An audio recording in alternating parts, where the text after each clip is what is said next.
that's what we're installing today. See you in a second.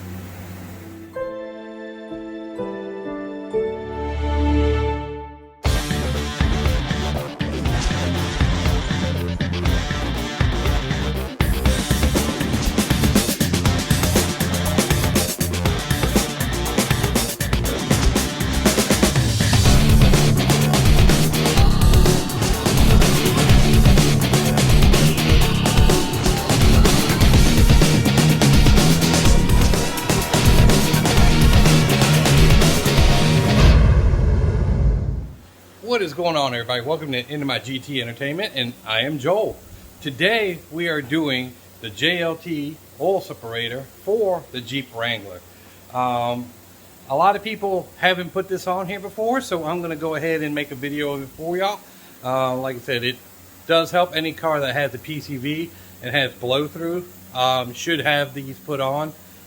It doesn't affect anything in the car having it on there. It just prevents all the oil going back through everything it doesn't need to go through, right? So we'll show you how it works and explain it a little more here in a minute. See you in a second. All right, everyone, so let me show you here on this nice canvas that we have. It's always nice having something new to work on. The actual catch can will be sitting up in this corner. The hose will come over and over here to the PCV valve that is sitting under this cover. This cover will need to come up, and then it'll have to be run behind the coolant tank right there. See that bolt and that bolt? Those two will have to come up just to run the hose behind it. Then you're coming over here on this side, and this is where it gets a little hard for me because I'm a little short ass. But right up in here, I know it's a little dark, is the other end of that PCV valve, the hose itself. So I need to go ahead and get that unattached, and all this will come up. We'll show you how it all does here in a moment. And again, like I said, the way that JLT does everything, they use the factory fittings and couplers on it, so it's just a quick little snap in and snap out. At least that's the way it should be, right?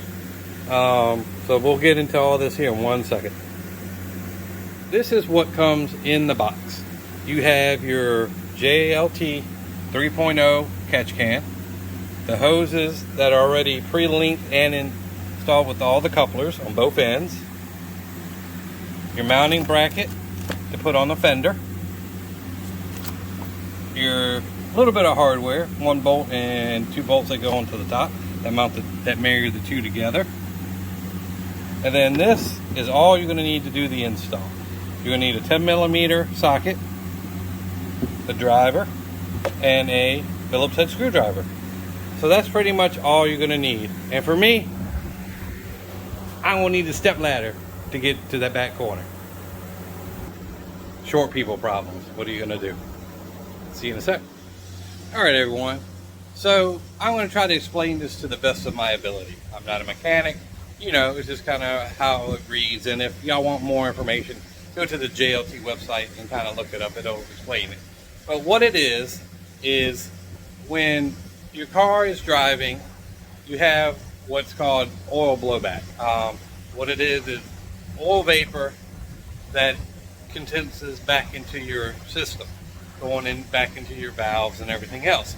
So what this does, it has a little screen. It's up here for you, right there. And what it does, almost think of it as a cloud. So as a cloud gets more vapor into it and more vapor, that eventually starts to rain, right? So it's the same thing with that. The vapor will collect up in there, and then when it gets to enough, it'll start dripping into the catch can versus going back into your motor.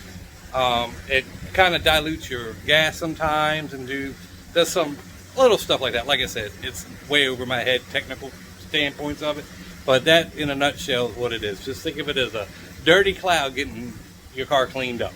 So we're going to go ahead and start this install, and we'll see you in a sec. Okay, so what we did is you could either have a choice of doing a 30 Torx bit, or a 10mm to get these off. So you got one right here in this cubby hole, and then you have also another one right there. I just undid them, so all you have to do now is lift up on the cover and pull towards you, and it comes off. As you can see, it has two little nipples right there on the end where this needs to go into. So that's all for the dismantling of the cover. So we'll get you in a second. Alright guys, this is what it looks like out the car. Right there. And then again, it goes from right there and it travels all the way down to right in there. You should see the little hole at the back. Right there. So the new line will go from over here down into there. So we'll see you in a second after I do some of the mounting. Okay everybody, so the next thing that we want to do is remove this bolt right here and put down this mounting bracket right there. And it comes with a longer bolt to replace it with. So we're going to go ahead and pop that out and get this put up, and we'll show you what it looks like. Alright everyone, I was a little mistaken, but this is how it goes. I thought you had to remove this and put this there. Actually, there was an open hole, kind of like how that is, right there. That goes into there, and there you got your bracket. I left it a little loose so I can do any adjustments that I need to. So the next thing you need to do is take those off to run your hose behind it. So let me go ahead and get that done real fast. All right, everyone. So now that you can see, I have that unattached from there. So now I'm going to go ahead and start running the hose from here back to the can, back around over to there. So let me go ahead and get that started, and I'll show you what it looks like. Okay, so where we're at now is that it's connected back there with the PCV, and then the hose goes up back that way behind there, and then comes out over here in this corner, and then comes over and connects there. I haven't mounted it yet because I haven't screwed everything back in together yet. I just wanted to make sure that everything lines up fine before I tighten everything down. So let me go ahead and get that done. Okay everybody, so as you can see, that's where it goes now. It goes up the firewall, back around behind here, out around over here, and then hits the can and goes right there. So that's what it looks like. I'm gonna go ahead and button up everything else. And as you can see, I left this loose before. Now it's tight. This isn't moving. Like I said, I just wanted it to sit where it was supposed to sit before I tightened everything down. Let it choose where it wants to be. That way you don't bind anything up. So let me go ahead and put the cover back on and show you the finished product. All right, there is the finished product with the cover back on it. The catch can right here. And then it going back around to right down there. So we're good. And it looks like it even belongs there, right?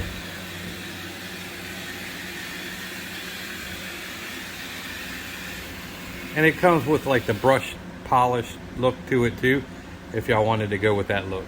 But black is kind of the theme going on with this, so sorry about the water in the background.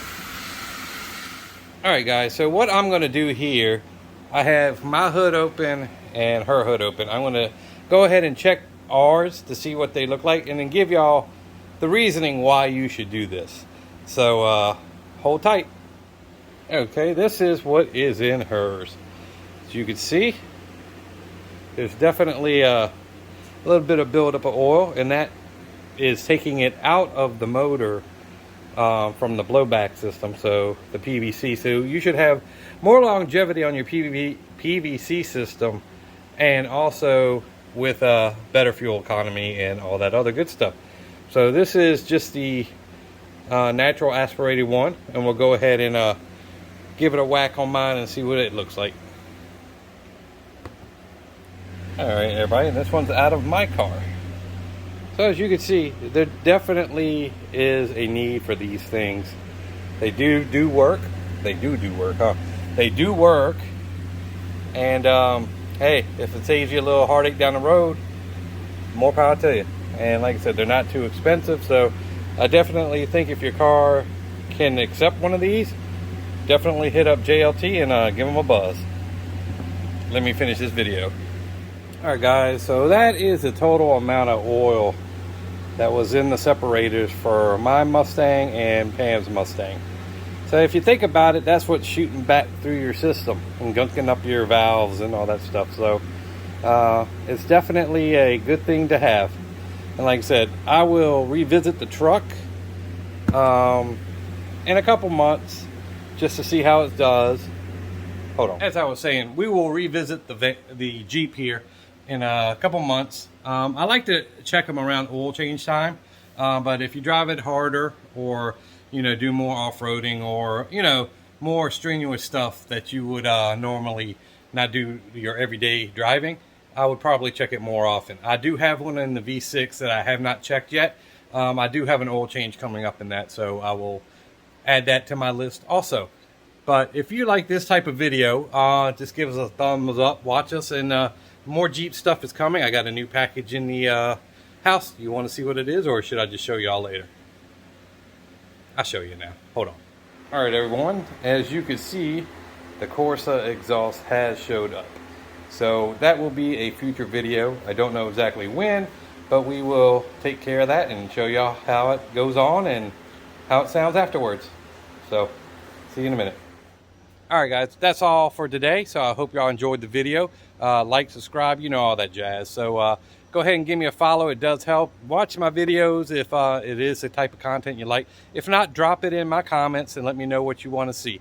Well, from Electra, Stormy, Have No Idea, Prometheus. We'll see you on the next video.